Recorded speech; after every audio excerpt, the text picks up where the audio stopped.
Cabeça pensante, mente fervilhante que vai fazer provas de língua portuguesa no concurso, no vestibular, ou em qualquer outro lugar, vai cair vírgula e você vai precisar desse vídeo, porque ele tá simples, fácil e rápido, sem ter que ficar decorando nada, mas entendendo como é que funciona. Pensam e entendem como é que funciona a vírgula.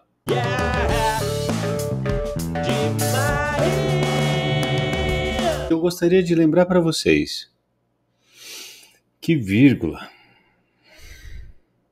não é respiração, certo? Esse é o primeiro ponto. Então, vírgula é o quê? A vírgula é um elemento de sintaxe que a gente utiliza para poder conectar as ideias. E respiração é uma intenção que você pode estar dando a uma situação. Nesse exemplo aqui, você vai poder perceber isso. Vamos lá ele. Jonas, meu vizinho, está contente. Para que eu usei a vírgula aqui? Eu estou usando a vírgula para eu poder explicar quem é o Jonas. A gente também chama isso de aposto, mas eu não quero nomes complicados. Pensem em explicação. Eu vou explicar uma ideia. Quem que é que Jonas? Que Jonas? Tem 3 Jonas na família? Ah, não é o Jonas da família. É o Jonas que é meu vizinho. Nesse sentido, ele é uma explicação que a gente pode também chamar de aposto, que é a explicação de um substantivo. O substantivo que antecede Jonas, ele é explicado pelo que está entre vírgulas. E a gente vai entender que a vírgula serve para explicar também outras coisas. Como, por exemplo, Jonas, que mora ao lado, está longe. Então, olha só, coisas importantes para a gente ver. O verbo como mora e o verbo como está. Então, estão vendo que esse que mora ao lado também não está fazendo referência ao Jonas. Então, olha só, a gente pode ter uma oração, Jonas que mora ao lado, explicando quem é o Jonas, e eu posso ter também um outro tipo de explicação. Jonas, o meu vizinho, está feliz. Então, o meu vizinho é um aposto. Que mora ao lado é uma oração. É uma oração explicativa. Está entre vírgulas, então ela explica. Olha como é uma ideia e não uma respiração. Chegando, oração explicativa, certo? A gente pode chamar também de oração adjetiva explicativa. Ou ainda, oração subordinada adjetiva explicativa. É tudo a mesma coisíssima. Andiamo. Jonas, não fique triste. Olha aí, eu tenho uma vírgula só separando o Jonas agora. Perceberam que nas 2 primeiras eu tinha 2 vírgulas e agora eu tenho uma única vírgula. O que isso quer dizer? Quer dizer que isto é um vocativo. O que é o vocativo?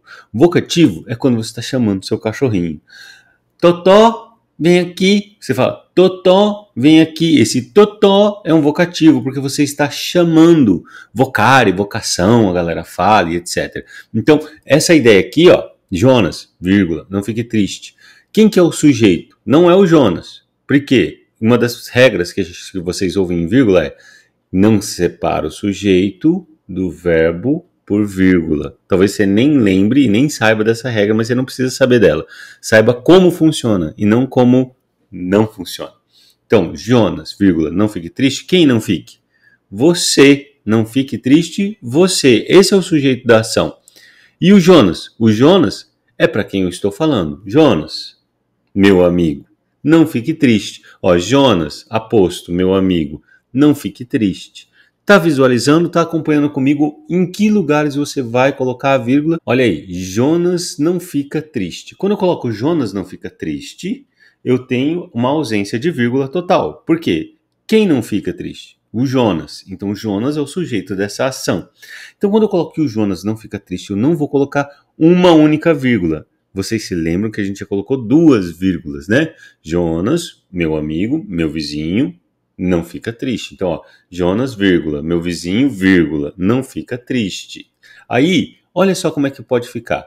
O sujeito não vai separar por uma vírgula, mas por 2 ele pode separar. Ou mais ainda, mais vírgulas.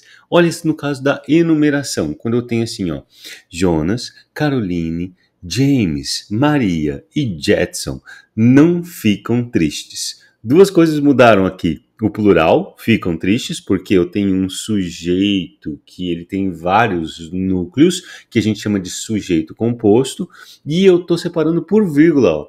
Professor, mas você falou que não separa o sujeito por vírgula.